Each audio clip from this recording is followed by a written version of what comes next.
Ассаламу алейкум достар, арнама қош келдіңіздер. Бүгін біз сіздермен хит сатылымдағы маковый пирог жасап үйренетін боламыз.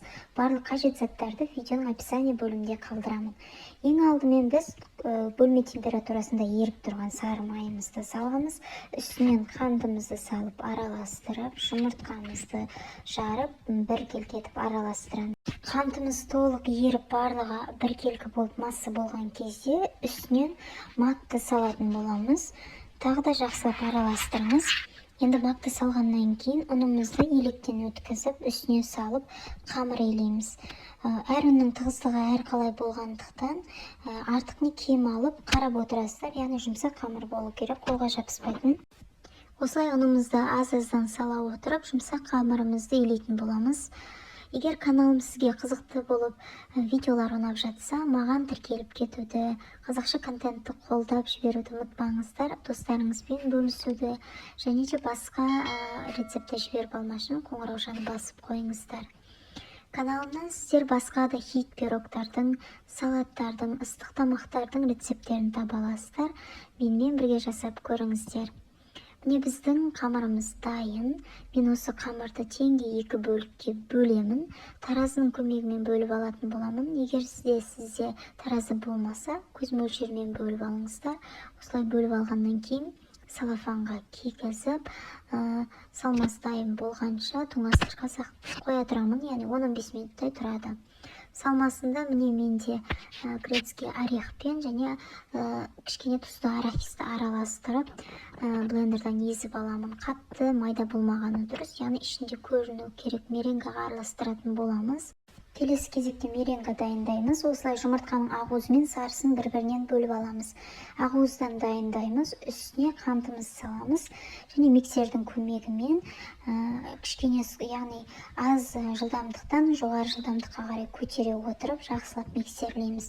Меренганы жасарда қатты мән беретін, яғни ыдысыңыздың құрғақ болуы және жұмыртқаның сарыуызының түсіп кетпеуін қатты аса мән беріңіз. Өйткені меренга осы жағдайда шықпай қалады, егер ыдысыңыз құрғақ болмаса. Міне біздің меренгамыз дайын болды. Осындай меренга шығу қажет, яғни өз көлемін ұстайтын осындай меренга дайын болды. Үстінен мен толық бір ас қасықтай кукурузды крахмалды салдым. Үстінен жаңағы дайындап алған грецкий орехпен тұзды арахисімді салатын боламын. Осылай тағы бір миксерлеп алам.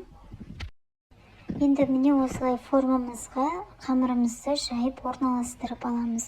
Бұл жерде менде форманың диаметрі 22. Кішкене бортиктерін шығарсаңыздар да болады. Бұл яғни қамырымыз 22-24 сантиметрлік формаға келе береді. Осылай мен 2 формада пісіріп алатын боламын. Және де меренгамызды теңде 2 бөлікке бөліп, 2 осы формаға жеткізу қажет болады. Міне осылай салып алғаннан кейін жақсылап үстіне лопаткамыздың көмегімен жайып шығамын.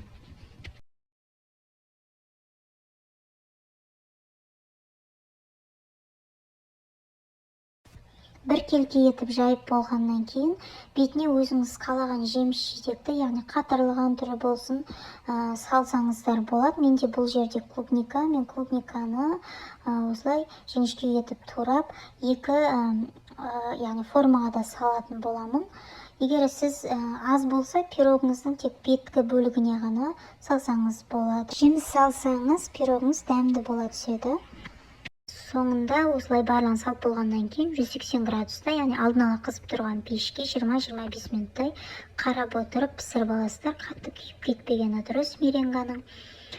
Келесі бізде кремімізді дайындаймыз. Ол үшін бізге творожный сыр, қант қажет болады. Қант ұнтағымен алмастырсаңыздар да болады. Екеуі жақсы бірігіп, бір-бірімен біріккенше, қанты ерігенше миксерлейтін боламыз. Содан кейін барып, салқын сливкемізді құямыз. Сливкеміз 33%-тан жоғары болғаны дұрыс. Міне осындай миксерлегенде осындай өз формасын ұстайтын креміміз де дайын болады. Міне біздің пирогымыз дайын. Осылай қарап отырып, қатты күйдірмей пісіріп аламыз. Осылай ақырын суығаннан кейін ғана пышақтың көмегімен ақырын ғана формамыздан шешіп алатын боламыз. Яғни меренге болғандықтан бұл сынғыш келеді, сондықтан ақырын жасаңыздар.